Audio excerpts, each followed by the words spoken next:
Hello friends, आज मैं आपके साथ कॉमर्स का एक और टॉपिक लेके आया हूँ और टॉपिक का नाम है methods to ensure security and safety of e business transactions. तो इसको डिस्कस करेंगे, जैसे पेपर में लिखना है वैसे मैं बताऊंगा आपको। और शुरू करने से पहले बता दूं कि ई बिजनेस का जो चैप्टर है उसके सारे के सारे लिंक्स आपको इस वीडियो के डिस्क्रिप्शन में मिल जाएंगे।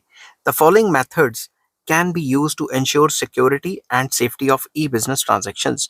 Number one, cyber crime sales.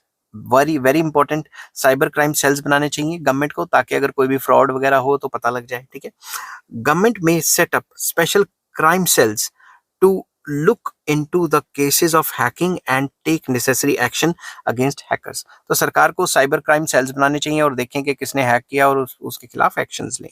Next, encryption और cryptography, very important. Encryption means converting the message into a code so that unauthorised person may not understand it. आपको पता है ना, व्हाट्सएप कहता है कि मैं एनक्रिप्शन मैसेज भेजता हूँ एंड टू एंड यूजर के लिए, कि जो मैंने आपको मैसेज भेजा या आपने मुझे मैसेज भेजा वो बीच में कोई हैक नहीं कर सकता, कोई पढ़ नहीं सकता। वो एनक्रिप्टेड होता है, मेरे जो है व्हाट्सएप में आएगा तभी वो खुल पाएगा। समझ की बात। Only the sender and the receiver of the message know the coding and encoding rules। समझ की बात। However, it is difficult to maintain absolute secrecy with the thousands of the users of e-business। मगर ये हजारों लोगों के साथ simultaneously करना काफी मुश्किल हो जाता है। Another alternate to maintain secrecy of business message is the private key। जैसे आपको कई बार अगर आप शेयर खरीदते हैं या फिर बैंक की ईमेल जाती हैं आपको, तो वो आपको कह देते हैं की है। की क्या होती है, उसकी पीडीएफ सेंड कर देते हैं, वो विदाउट पासवर्ड खुलती नहीं है। और पासवर्ड क्या होता है, या आपका डेट ऑफ बर्थ, आपके नाम के पहले 4 अक्षर उसको मिक्स मुक्स करके बनाया होता है। ठीक है, इस टाइप का पासवर्ड होता है। द प्राइवेट की is meant to decode the message in such a way that only recipient of the message knows it। तो जिसने ईमेल रिसीव किया, जैसे मान लो मैंने कल को कोई शेयर खरीदे या फिर कल को मैंने कोई बैंक ट्रांजैक्शंस की या मुझे मंथली बैंक की स्टेटमेंट चाहिए, मैंने ऑनलाइन मंगवा ली, मेरी ईमेल में आ गई। अब उसका पासवर्ड है, वो पासवर्ड प्रोटेक्टेड है।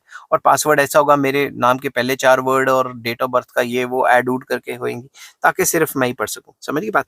नेक्स्ट आ जाता है digital signatures, very important. Under this method a coded digital certificate is issued for each message bye a certification authority. एक सर्टिफिकेशन अथॉरिटी होती है, वो इशू करती है डिजिटल सर्टिफिकेट के हाँ भाई ये फलां फलां वेरीफाइड पेमेंट है, फलां फलां जगह से आई है, ये सिक्योर्ड है। समझ की बात।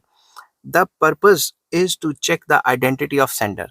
तो मेन पर्पज ये होता है जो सेंडर है उसकी आइडेंटिटी को चेक किया जा सके। Whenever a message is received, the hash function is checked to ensure that the contents of the message have not been altered. तो इसमें कई ऑप्शंस आ जाते हैं कि जो मैसेज के जो कंटेंट्स है वो कहीं ऑल्टर्ड तो नहीं है। Digitised signature is accepted as a legal proof of the transactions under the laws of some countries. कई कंट्रीज में ऐसा है कि जो डिजिटल सिग्नेचर्स हैं वो ये प्रूफ माना जाता है कि ट्रांजेक्शन हमने कर दी है, या हमने सामान मंगवा लिया, या हमने सामान भेज दिया है। तो ये भी एक इंपॉर्टेंट तरीका है। नेक्स्ट आ जाता है थर्ड पार्टी इन्वॉल्वमेंट, कि भाई हम थर्ड पार्टी को इन्वॉल्व कर दें। अमेजोन क्या एक टाइप की थर्ड पार्टी है, खुद तो सामान जो है वो इतना ज्यादा बनाता नहीं है। वो क्या करता है, सेलर्स को बुलाता है और बायर्स को बुलाता है, दोनों को मिला देता है, बीच में पेमेंट ले लेता है। जब वो उसको सामान रिसीव हो जाता है कंज्यूमर को, तो वो ओके कर देता है कि मेरे को रिसीव हो गया है, तो उसको पेमेंट रिलीज कर देता है और अपनी बीच में कमीशन खा जाता है। In order to ensure that parties to a transaction does not disown the transaction, a copy of the transaction is sent to a third party which is acceptable to be a party to transaction। ठीक है, तो ऐसा भी होता है कि buyer और seller के बीच में एक थर्ड पार्टी आ जाती है जो अपनी रिस्पॉन्सिबिलिटी ले लेती है कि बायर कहीं ना मुकर जाए या सेलर कहीं ना मुकर जाए। समझ की बात। वो अपनी रिस्पॉन्सिबिलिटी ले लेती है। The copy with the third party will be helpful in settling any dispute that may arise between the contracting parties।